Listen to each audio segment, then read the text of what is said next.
Good morning, folks. This is Deb, and this is your short take. I'm about to leave for work, but not before I talk to you about this little predicament we're in here as we head into the uncertainty of a second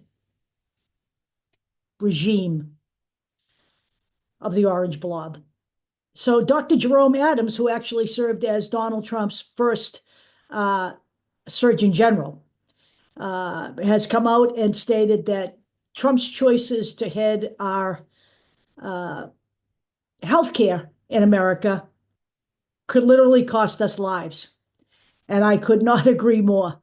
So we're talking about RFK Jr. as the head of Health and Human Services, a ridiculous proposition. Dr. Jay Bhattacharya as the head of the NIH, and Dr. David Weldon as the head of the CDC. We will be talking about these guys in depth, but not today. Today, we're talking about RFK Jr. As the head of the whole ball of wax and the disaster that that could result in. So, who is he? He has got a big last name, and that gives him a big audience and automatic credibility. And that was the problem during the COVID pandemic. He was one of the disinformation dozen, one of the 12 people responsible for most of the misinformation being carried on social media about vaccine safety.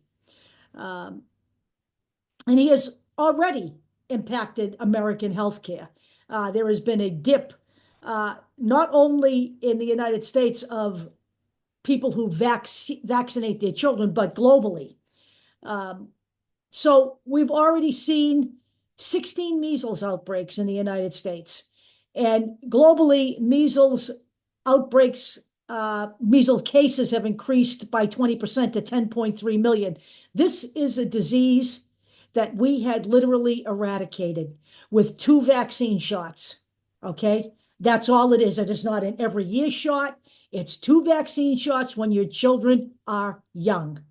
Now, we're going to see an increase in the cases of not just measles, but mumps and rubella, because he has created a paranoia that is unfounded with the MMR vaccine. It does not cause autism.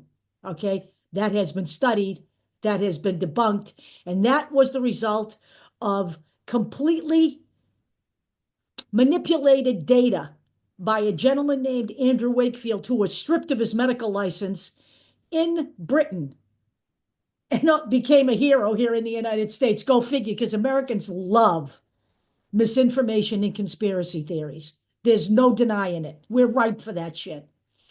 But I certainly remember the body bags, the refrigerator trucks, and the fact that we have lost 1.2 million Americans in a country where we have the best health care in the world, okay? And it has been determined, not all of these deaths, I'm going to tell you, were under Donald Trump, okay? They weren't. But of those that happened under Donald Trump, it has been determined by studies conducted not just in the United States, but around the globe, that 40% of those were preventable. And certainly RFK Jr. had a hand in helping those numbers along, as did Donald Trump himself, who stood in front of a microphone in front of Dr. Deborah Birx and asked her if we could not just inject bleach or disinfectant into our veins to stop the spread of COVID. A man who vilified Dr. Fauci to the point of, literally causing him to have to move out of his house. There were so many threats against him, while he elevated Dr. Stella Emanuel, a crack-headed doctor from Nigeria who practiced her health care at the same strip mall where she, conducted her, religious activities. A woman who claimed to have cured 350 people of COVID with hydroxychloroquine, but could not produce any evidence of such. Okay. Certainly, I would have to say that one of the people who must be resoundingly rejected as the head of any agency in the United States under Donald Trump as RFK Jr. He must not be allowed to take the helm of HHS.